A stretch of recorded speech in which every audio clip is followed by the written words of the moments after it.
We'll go with the overview. Good morning. Jim Clark, Director of Federal Relations for the City of Los Angeles. Good morning, Jim. Good morning. It's always a good morning. All right, Bill. It's always... We want to report to you today. I think we have four grant proposals that we're in the process of applying for or have applied for this past week that we want to share with you.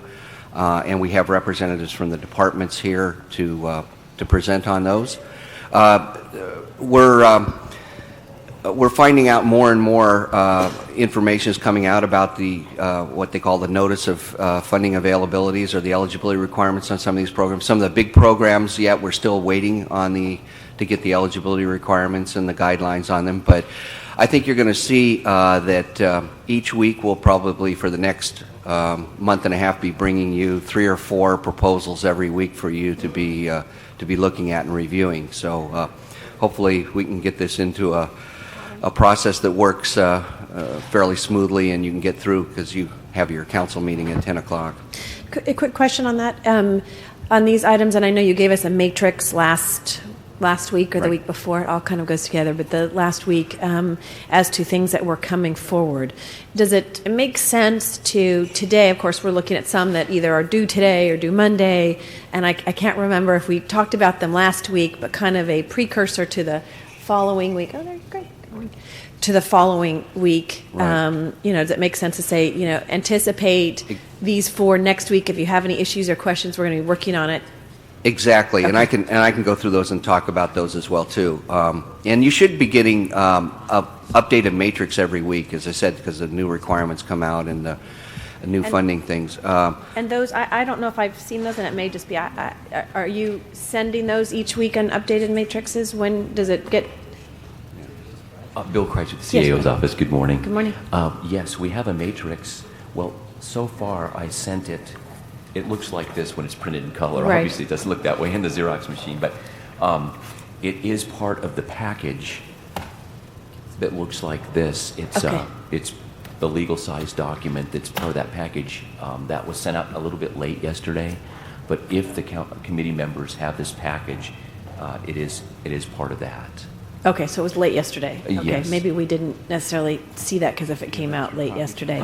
But I have it now. So oh, you do have just it. handed Okay. it to me. I do have 2 extra copies too. If you... I don't know who else. I don't know if Mr. Rosendahl has it as well. But so for that coming would up, be helpful. I don't know if again, as you talk about getting into the pattern where right. how we would do that. So I think what we'd want to do is have the matrix for you each week that you can see ahead of time. Have scheduled for you the grant proposals that you're going to be looking at that are either due this week or the next week coming up, and then mention to you what we've got coming up. And so coming up for next week, you're going to have actually you'll see there's a Brownsfield training grant.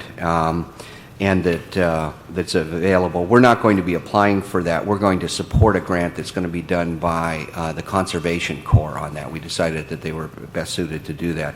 And some of these, we want to keep them on the list, even though we're not going to be applying for them, but we're going to be working with or supporting it. And so we want to be able to track those.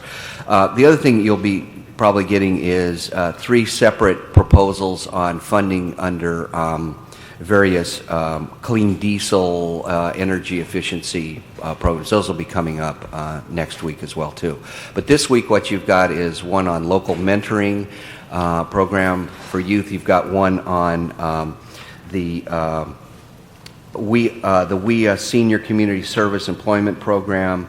You've got one on combating criminal narcotic activity in high intensity drug trafficking areas, and a 4th one that I'd like to just mention briefly about the FCC basic in-home converter box installation. We had a representative that met with us from the FCC last Friday afternoon at between 2 and 3 o'clock and told us that there's some 200,000 homes that they estimate in Los Angeles that still haven't gotten the converter that are going to go dark if they change the signal over. 200,000 homes.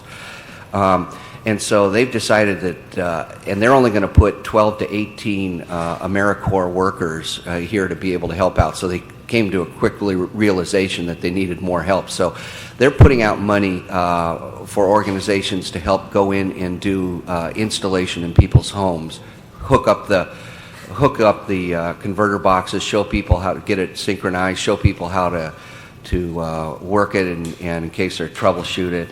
And so we put in a grant, and that's what you're going to see here, for $700,000 that would employ 500 people over a 4-month period of time. But we did that in 2 hours' notice. So, and so, from time to time, that's going to happen. We're going to find out about something that may not be on here, or some federal agency that had a lot of money and suddenly realized we can't do this ourselves, we're going to need help, and we'll put these things out. So that's why this document is a very organic document that keeps changing each week. And with that, I'll turn it over to Bill for anything that. Good morning. Our chair has arrived, so been here for the last 5 minutes. So Mr. Garcetti will take over. Good morning. I will just give you a couple of highlights, if I can, or sort of an overview. A little louder. I'll give you a couple of highlights by way of overview. As you probably know, the working groups continue to meet on a weekly basis, and they've been vetting a lot of the proposals for applications. Also, the grant eligibility list that Councilmember Gruhl just mentioned, we're updating that literally multiple times per day, and we'll be sure and get this to you weekly at the very least, or we can also access this. I was going to say, is it online? I mean, it is online on the intranet beginning, I believe, yesterday. Okay. So that it can be accessed that way as well. And we can also give you, that's updated. This is in the council intranet, or where is the location even for council members? ITA's website. It's on the Inside LA. Inside LA. Inside LA /recovery. Yes. Okay. And in terms of the public access and putting some of these documents we're sharing, obviously, too, and it's in committee and the public documents. Is there a way to put that on an updated page? I know we had talked to the clerk potentially about having a just committee page in the meantime, but do we have any public access? I think we can, I don't think there's a problem putting this on the public access. That we don't have that up yet. It's supposed to be up next week. Intranet, city-facing, is up this week. Internet for the public should be up next week. Okay, what we will do is we'll put the latest copy of this up on my website. It takes about 5 minutes to do this, so that's right. We should have had that up. What we instructed in our first meeting, that it would be up and running by the end of that week, and it's a little frustrating that we don't have that up and running yet. But what we'll do is we'll put it cd13.com, like what's hot. We put some stuff. At least we can have the public and direct them there for the next few days. But we should really have that up at the beginning of next week. If not today. I could write the code for you in about 10 minutes. I understand. Okay. We'll get right on that. Thank you. We are also we continue to look for a grants research and management system to help us to automate this project. We're working on that as fast as we can. I just mentioned the intranet site. That has been up since yesterday. I actually looked at it yesterday, and it was up Wednesday, actually, but we added some information yesterday. It looks really good. I hope you'll like that. And that is for that is for city employees, inward facing. The internet site, as I mentioned a little earlier, should be up next week, and we will definitely put this on. We'll try to do that today. Okay. I think that's probably it in terms of just an overview. Thank you. Why don't we walk through, in the time that we have left, the 4 grants that we're going to hear on. These are the Senior Community Service Employment Program. Why doesn't the Department of Aging come forward first on that one? That'd be great.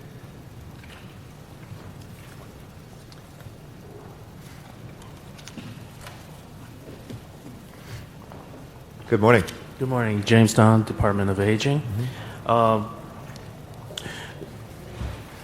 Our funder, the California Department of Aging, notified us as a current contractor to prepare an application for the creation of a parallel program using $455,000 of stimulus money. The guidelines instructed us to target the stimulus growth industries such as healthcare, education, green sector jobs. The proposal that we submitted included industries that we currently already have host site agreements. We've attached that list to our summary. They include education sites, childcare sites, and 2 healthcare sites. Our proposal also is to partner with the WIB, with their workforce centers and their other green technology initiatives. We'll be working closely with them. We've already met with CDD, and we'll continue meeting with them as they prepare their stimulus initiatives. Mm-hmm.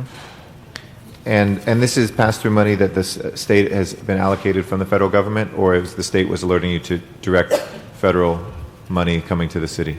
It's pass-through money that actually CDA will be applying to the Department of Labor for the funds directly, and then as a formula, so this is part of the they send it to application. us. It's a like sub-application to the state application Right, for the federal money. and that's why we had such a short turnaround. We had Gotcha. to submit our application so they could prepare theirs.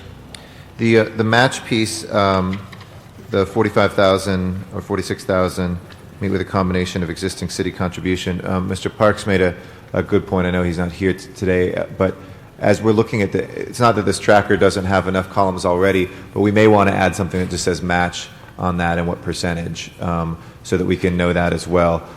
Even if we just started with some of them, unless I missed it, I did not see that. Is that on there someplace, Mr. CEO? If I could just comment, it's on the comment for ours. It's Yeah, on yeah. the No, comments. don't worry. You portion. had it in the application. I was just talking about our master tracker so that people could see that. That would be great. You know, I'm just looking for that right now. Yeah, okay. I believe it's probably in the comments section. We have Okay. a section called criteria and restrictions. It's more Oh, of I a see. You have comment match, section. match not required, match required, at least 50%. Okay. That's where we've been replacing it. Okay. Well, that should be sufficient then, as long as we have that. And obviously, we all want, as a policy issue, those matching funds to be either non-existent or minimal, or something that we can do with existing funds. So this is a good example of that as well.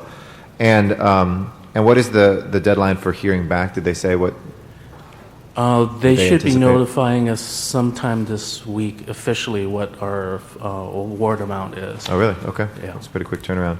Well, obviously, then that would give us a bite when it comes back to look at how these funds would be distributed and whether they'd be accepted or not. But it looks like with a 10% match that we should be okay. Are there any questions on the aging grant? Ms. Hahn, Ms. Gruhl? No? Okay. All right. Thank you. Appreciate you. it. Oh, yeah. Is this the one we're talking about the police money? No, not yet. We're just talking about the aging job training. Okay, one. great.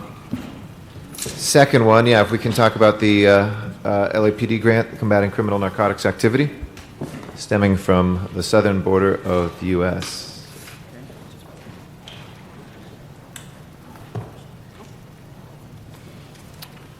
Good morning. Good morning. Laura Philatoff, Main Officer, Fiscal Operations Division, LAPD. This is really a wonderful opportunity for us to go for this grant. It provides for us the funding for personnel, overtime, and equipment for something that we've already been working on. The HIDA program is a federally funded program that our officers have been involved in, but we've only been reimbursed for overtime over the last several years, and it's been a cap. So this is going to be a real benefit to the city to be able to get the funding to pay for this program. What sort of, is this anticipated to be permanent money?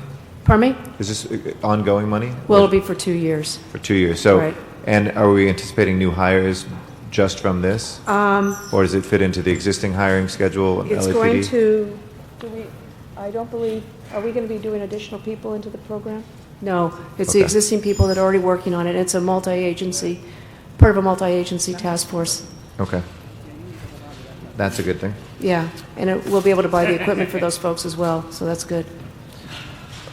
Ms. Gruhl? So if it will fund the salaries for 2 years for all 35 sworn personnel. For 35 sworn personnel, right. And this doesn't have a supplanting clause in it, this particular grant, so we don't have problems, that in the past that they were previously funded by the general fund and switching over and getting the grant fund to pay for it. So it basically gives us relief for a couple of years. Okay, what happens to the 27? I mean, we paid for it with some general fund dollars. Where does the general fund dollars go then? Well, it frees up general fund dollars So if this grant comes in, then the city will need to make a decision about, How to use those monies? Yeah. Okay. I guess that, and I'm sure the CAO is yeah. well aware of that as we look at a Yeah, budget. I'm sure they are. Released on Monday. Okay. And then the other is it's going to fund is that the deputy city attorney and one paralegal? Yes. Are those new positions or? For the city attorney? They're nodding their head yes. Good morning. Come on up. Morning, Councilman. Kevin Gilligan from the City Attorney's Office. Can we move that microphone just a little closer to you so we can hear you a little better? Thank you. So Kevin, these are positions that aren't already working on this already, or is it similar? There are positions that have been there that now we're going to be able to, if we win the grant award, to pay for them. At this point, I'm not sure. Yes, no, go. I'm not sure at this point if we're going to be hiring new people for the position. I believe that staff that we have that's in the office now.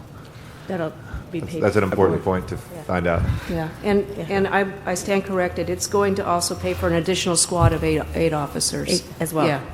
Okay. So there existing is an 35. additional number of people that we are going to be putting to the HIDA program. But are they new? But the question wasn't so much do we move people over, are they new hires?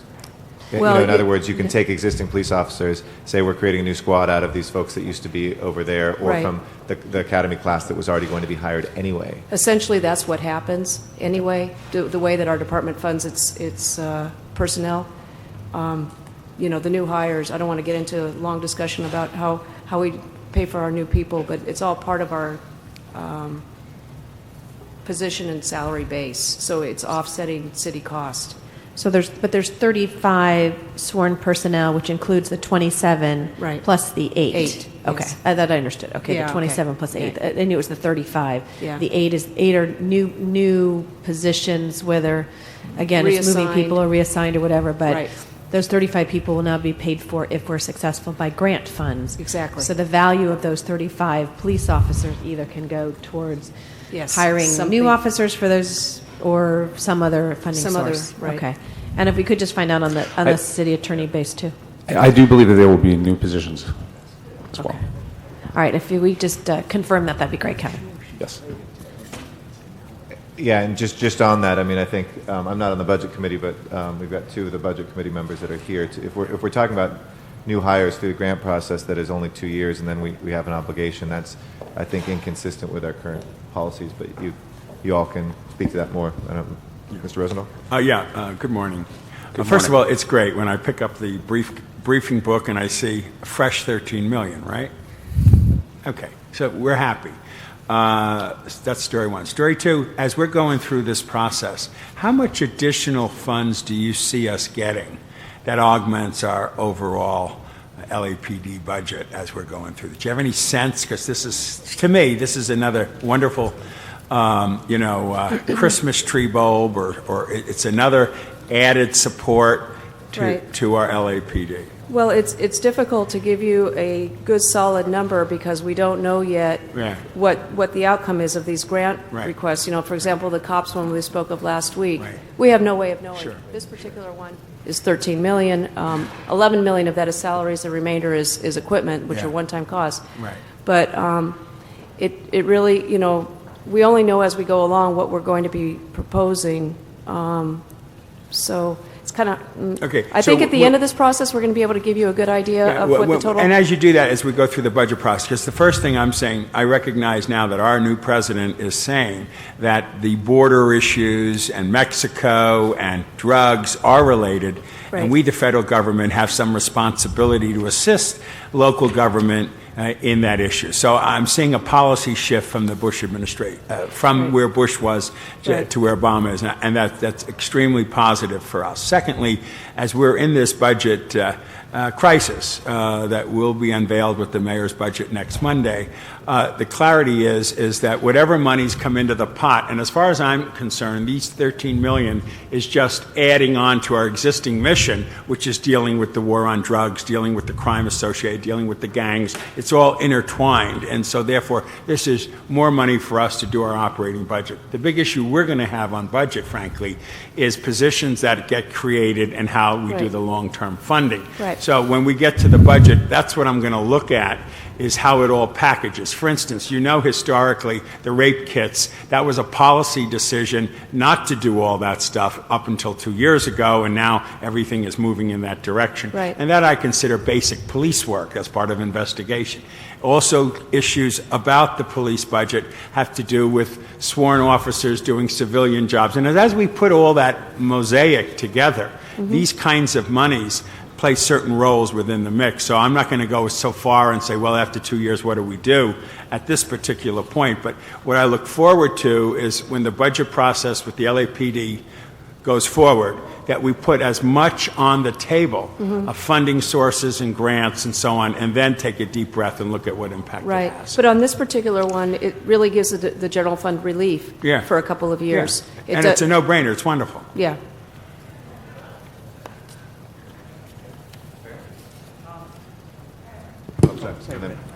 And then Ms. Han. Anybody? Go ahead, Ms. Han. Go ahead. Oh, well, you know, I just was just going to kind of talk a little bit about the kind of what Bill was going for, exactly what the purpose of this is, and just maybe give me a little sense of what we mean when we talk about the high-intensity drug trafficking areas. I mean, are these certain areas in our city? Are they already determined? What's the criteria? If we get new positions, do we expand these areas, or we just put more of these resources in the current areas? I never really heard this term, high-intensity good morning. drug trafficking area. Where are they? I'm Lieutenant Paul Torrance. I'm the officer in charge of Narcotics Division, Major Enforcement Section D. I am currently in charge of the 3 existing LAPD HIDAs. High-intensity drug trafficking area task forces are local law enforcement working with our federal partners. They exist all over the United States.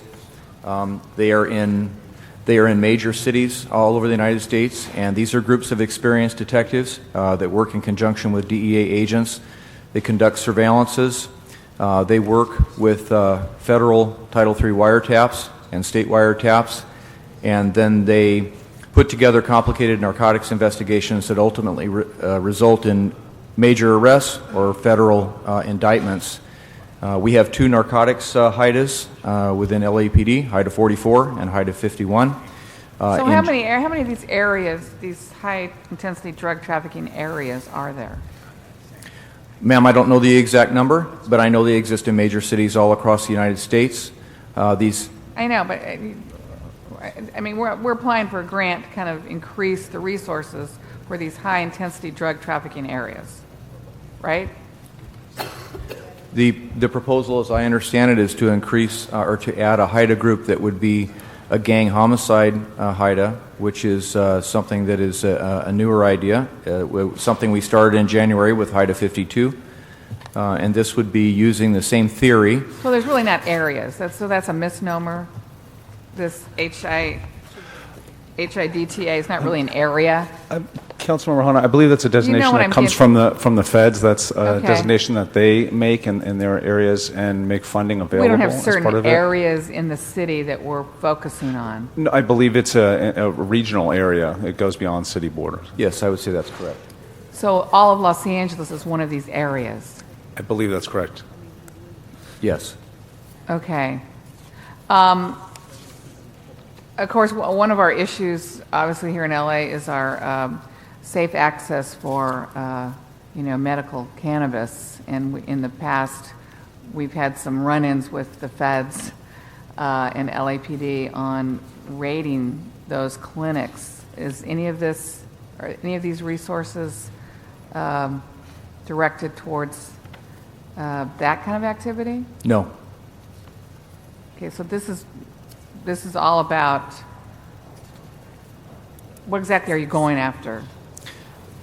The proposal for the new HIDA is to work on major narcotics cases that have gang connections that will affect crime mostly within the violent crime area of the city of Los Angeles. Okay.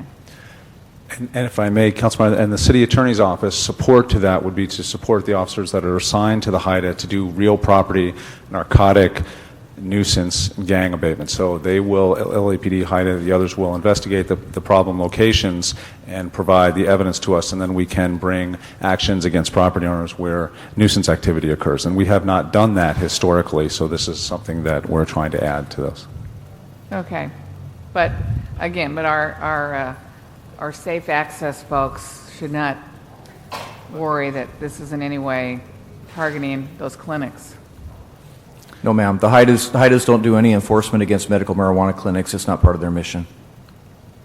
Okay.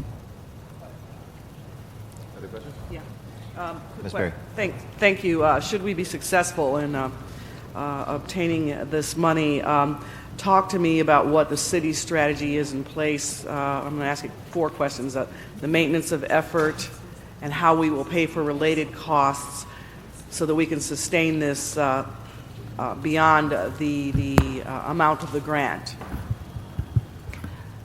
This actually isn't going to be adding any additional personnel to the Los Angeles Police Department. So those costs are already part of our existing budget.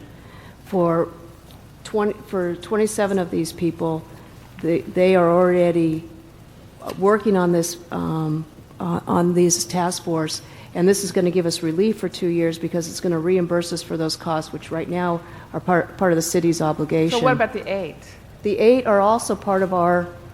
We're not going to be going and hiring 8 more people to work this. What's going to happen is that there's going to be 8 people that are going to be moved into this effort through promotions, basically, depending on the rank and pay grades of those 8 positions. So they'll vacate positions and Pardon then me? be promoted, and then will those positions they vacated be backfilled with new people, or how does that work? Well, it gets backfilled, but you're only paying for the incremental cost between whatever the rank of these positions and a police officer 2, because we're already paying for the police officer 2 and all the related benefits and equipment and everything. Well, I think Ms. Perry's point is, and this is what I was getting at earlier, and it's just an eyes wide open thing. It is. If we don't yeah. get this grant, these 8 people are going to be someplace else. Right. Now, you don't know exactly where they're going to be, but we should be honest that either we're going to hire more and there's an additional cost because we'll backfill, but you're saying we won't, and I think it's the policy. I didn't mean to make the baby cry. Either it's the policy not to do that, which I think is where we're at right now. We have a set hiring plan. Or we should say those 8 people are coming from someplace. They're coming from patrol. They're going to come from Ultimately. testing. So if this money does come to us, we have to make that policy decision whether or not we want to move 8 people out of someplace else. So if you could, if we get these funds, I think it'll be important for you to detail where they come from because, it may be a higher priority for some to have patrol officers than to do this. Well, now, it may not be, but Yeah. but I think we should just Yeah, when we come say back that. with the acceptance, we'll be able to provide more information, but we won't be able to tell you exactly where those 8 people would come from because there has to be a selection process, and at the time that we're accepting the grant, we won't know who those 8 people are that are going to be moving into there. Okay. Well, maybe even some history of where the current ones came from would be instructive Okay. to know that. Okay. Be happy to do that. Great. Thank you. Okay. Any other questions on this, colleagues? Okay. All right. Thanks very much. Appreciate it. Good luck. Thank you. Next, we have ITA. Is there anybody in the room who has not yet converted their television, who has an old one? We can help you out today. Anybody in the audience? No? All right. Good morning. William Imperial from the Information Technology Agency. morning. Go ahead. Thank you. You bet. There were 3 grants that are being made available by the FCC under the stimulus package. The first is and it's all for a very short period of time, and it's total grant funding. Mm-hmm. And what the FCC did is they identified hot spots in the United States. For 2 of the 3 grants, LA City was placed number 26 and is on the hotspot list of the FCC.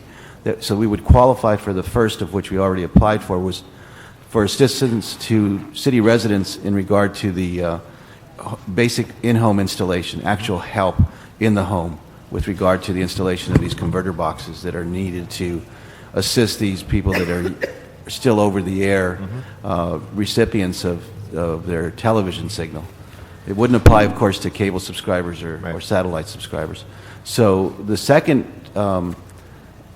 request for qualifications, or RFQ, is due today, and we intend to apply for that grant, but we are not on the hotspot list for that. There are some that have already fully complied and others that haven't, but Los Angeles, actually California, is not on the list. Well, what are the characteristics for that? It's a certain amount of the DMA that is affected. They don't identify the California as a DMA that's affected, or any of the DMAs or What's the designated DMA for marking areas. the uninitiated? What is DMA? Well, designated marking area that's identified by the FCC. They, for example, the Los Angeles DMA includes all of LA County, LA City, part of Ventura, Riverside, San Bernardino. And this is and also Orange for County. in-home converter box? This is the second one that is due today. What we intend to apply for either way, because we're not, because we could still qualify for some funding, is for expert in-home installation.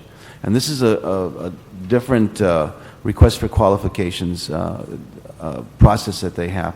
Those that would qualify would be people that need help with the antenna up on their roof or their rabbit ears, or would actually need equipment that the installer would provide in the home at a cost, by the way, for the And we equipment. don't qualify because we have stronger signals or something? We're more concentrated? Or? We're a more concentrated area, and they figure the installation will take it. It's really the rural areas that are being targeted Gotcha. under the second RFQ. Okay. But the third RFQ that's due, by the way, or RFP, is something that we intend to apply for. It's due on the 21st, and it's for centers, installation centers, assistance centers, and mobile centers. Now, we've been working on how we're going to approach that, but on the 21st we intend to apply. What is a mobile center? These are walk-in centers that have been, the FCC has considered it to be very effective in assistance. They tell us that in other cities where other cities had launched this on their own, that people were taking in their equipment wholesale and then walking out with the installation already done in the same way, using their kids and everything else to drag all the equipment out. This way they didn't have to redo it when they got home. We didn't violate any child labor laws there. Well, if they're your kids, obviously, probably not. That's you. What's the and if we apply for those, what would our plan be in terms of where those centers would be? Well, that we're still vetting out. With regard to the mobile centers, we're talking with Time Warner, because we know that they have mobile trucks already available that would be of assistance. I'm talking about the big semis that they have, that they do their presentations on. I know they have two. They've already assisted the 311 call center in providing training on that. So we might be able to do it in some of the parks, the rec and parks, mobile stage. You could set out in a community someplace, as long as there's obviously electric connections if people want to test it. But okay. We're also still talking with other community organizations that would help us in this process, and there is one group that we're going to be talking to today. So just so you know, that we intend to be the gatekeeper for those Which monies. group, Ms. Perry, wanted to know? Yeah, give us some examples of the groups you're talking. Yeah, if you can give us some examples of the groups. One is the the California Conservation Corps, and who are the other two? The Catholic Archdiocese. They've indicated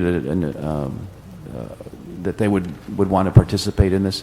We're talking about the adult schools from LAUSD, because they would actually have facilities that would be accessible to the public for walk-in.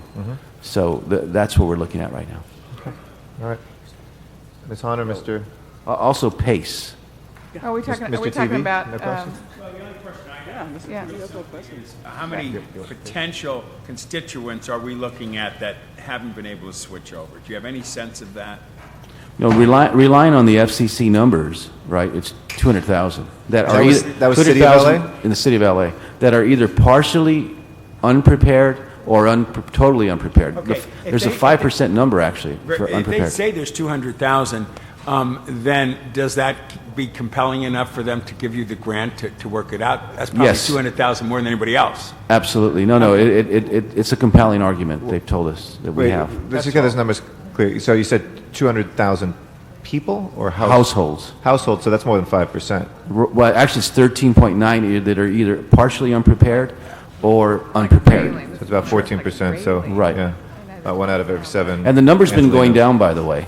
And then I also want to let you know that you can let your constituents know. We have a letter coming to you on this. Is that the DTV converter program, the coupon program, has actually allowed people that have have expired coupons to reapply. Okay. Good. Just so you know. That's good to know. Okay. Yeah, that'd be great if you could get us that info. Yeah, We'll make we sure have we that blast letter out coming to you our soon. Mhm. constituents on our e-newsletters and stuff. Yes. Okay, yeah. Send it to all council members so we can do that as well. I'm sorry, what's that? You'll Send send that that to if all all council? council Yes, of members so we course. can. Yes, yes, yes. Okay, super. Thank you very much. All right, thank you. And last we have CDD. Yeah, I- I'm sorry, Ms. Han. Yeah, I just Wait, want- hold on one second. Come on back. Yeah, I'm just obviously really interested in the jobs piece of this, particularly with the comment of the at-risk youth.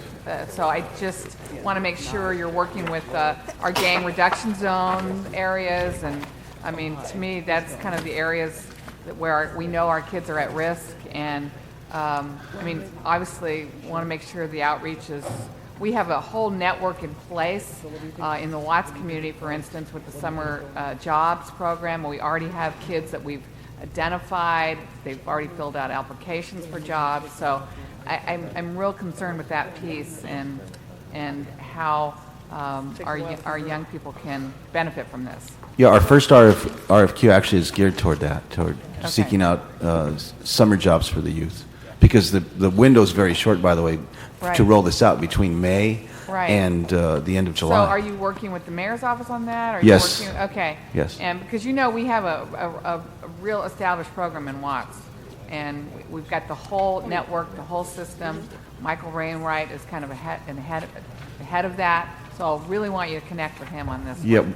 Just so you know, we told the FCC in our RFQ that we would like to target organizations that are comprised of at-risk youth and young adults. Okay. Just so you know. All right. Thank you. I know who they are.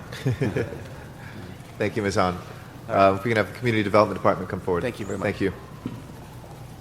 Okay, so I'm going on. So apparently they were Council Week.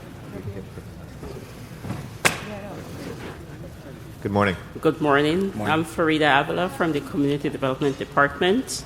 CDD is applying for the Local Youth Mentoring Initiative grant. It's going to be for $500,000, and we will be working in collaboration with the Mayor's Gang Reduction Youth and Development Program, as well as with various city providers to provide mentorship to at least 88 youth in the South Los Angeles area.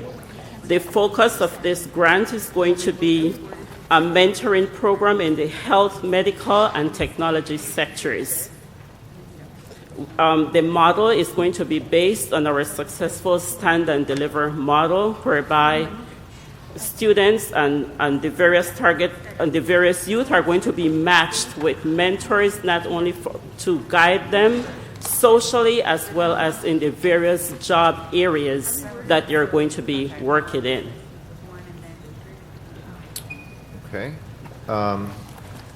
In terms of the geographical concentration of it, I know one of the any reason why just South Los Angeles, and the reason I bring it up is I know, for instance, there's been a push specifically with our city's WIA Healthcare Career Ladders initiative that some other workforce centers too have targeted youth specifically around healthcare to try to get them engaged and involved. So Los Angeles City College, for instance, just did a program that graduated, I think, a couple hundred kids. They have the regular healthcare career ladder, but then kids focused on kind of pre-medical careers. And it might be good to include folks from other parts of the city as well. But tell me what your logic or thoughts are on that. The reason for targeting the Watts and South Los Angeles area is because this is more of a demonstration project. And since this is very successful in that area, we decided that we would enhance it as well as continue to develop it. And then we plan to extend it later on to the other areas. Mr. Garcetti, good morning. My name is Martin Flores with the Community Development Department and Youth Opportunity Movement. We are partnering with MCS, who was involved with health careers, and so they're playing a key role. And like Farida mentioned, our goal is to eventually expand this program into other parts of our community. I also want to just touch on a couple of things. This program also has a slight touch of involvement with the Youth Opportunity Movement in our efforts to increase the employment of young people and get them engaged into education, whether it's post-secondary education or have them retain their high school education, increase their graduation rate. Also, one of the unique parts of this program is focusing on the gang issues. And as you're all aware, there's a strong collaborative in Watts through the leadership of Janice Hahn's office with the Watts Gang Task Force. And we work very closely with the task force and other agencies in our community. And so we really feel that this grant is going to just add to the current efforts that are going on in the South Los Angeles area, and that it could really serve as a model as we expand to other parts of the city. Okay. Thank you. And is there a limit on what we can apply for with the Department of Justice initiative? Yes, this particular grant is for $500,000. That's maximum per city, Yes. regardless of population? Regardless. Ms. Hahn? Since this is going to be in Watts, any questions? My dear. No. Okay. Any other questions, colleagues? Okay, I read over shit. No? Okay, thank you. Thank Appreciate you so it. much. We will also include, I'll also post to my website today, but we can hopefully get the committee website up and running by Monday, a document from the Chief Legislative Analyst that kind of tracks what we have applied for already. Now, I say this number knowing that we've all said some of these numbers are shooting for the stars, and we don't expect with some of these to get, more than probably a fifth or a fourth of some of these amounts. But right now we're up to a grand total of $485 million, roughly, of grants that we've applied for so far. And the matches on these, a couple of them are unknown, but most of them do not have matches. And we've submitted these all as of today. We were going to, we were going to get a clarification on whether or not the COPS grant could also be applied towards airport police and port police officers. Did we get that back? Do we have any information on that? You guys were supposed to get that back to us this meeting. We have not received that, but I'll certainly notify the police department. Because, I still think not in lieu of the 450 officers, but why not apply for the whole, $500 million and add on there airport police officers and port police officers, which I think have a better chance of being sustained in year 4 because it's the proprietary departments. And we asked that specifically last time. Yeah, that's right. What did you find out? I had a discussion when Secretary Napolitano was out, and Yeah. I thought possibly that Deputy Mayor Alicon also talked to you about that. My understanding, but I want to clarify, is that these applications have to be done by local law enforcement agency. The port police and the airport police are separate organizations, Right. so that they would actually be then competing against LAPD for funding. No, That it we- was on top of, we weren't even asking for the whole amount. We were only asking for $149 million, I think. Well, we were asking for 25% of the entire nationwide Right, so I'm saying, allocation. what do we have to lose by asking for more under LAPD, but just have put in there the extra hiring of port police officers and airport police officers? Well, I'll make sure that you get a report back on it. But Well- that was my verbal understanding, is that the concern was that they would be having to be competing against ourselves for grant. No, I don't, only if you kept the same amount of money. No, but I mean, You're any saying you amount. only want to hire 450 officers. That was all you were asking for. So on top of that, you would put in for more money for airport and port. I understand. Yeah, but, so it wouldn't be competing. well, if you have the understanding that maybe, in the minds of the people back in Washington, D.C., only a certain amount of money is going to go to this area, then we are competing against ourselves. I mean, the LAPD put in for the COPS amount what they thought was realistic for them to be able to receive out of the total national amount. So if the airport... But we were allowed to put in for up to $500 million. Well, you could put in for the whole amount. Right. Nationally. I mean... But that's... You don't think that's the only... No, that's to be spread out among, the 10 major areas of the 10 major cities of the United States. So we were asking for 25% of something I that's see. to be available Okay. nationally. I see. So, but I'll get you an answer for that. But I believe that was the explanation I got, is that we'd be competing against ourselves.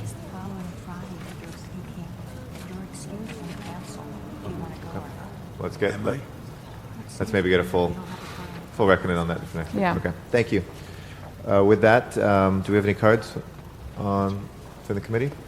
I do not see any. So The only thing I want Yeah, to make Mr. a comment on Roosevelt. that, it's no big deal. I think you guys are doing good, but every time we get these monies, as we go through this process, we're going to have a mosaic of the entire process and the budget. Because if it complements the budget, great. If it conflicts with the budget or adds staff that we don't know if we can fund through going forward, any of those issues obviously have to be worked out. But when we sit in budget, even though this goes straight to the council, don't get me wrong, because we want to move as quickly as we can, you must bring it back to us in the budget process to show how this does this to that and so on and so forth. Okay? That's my only point. Thank you very much, Mr. Rosendahl. All right. With that, this meeting of the ad hoc committee is adjourned. Thank you. Council starts in 5 minutes. This we have to look at. Get Michael.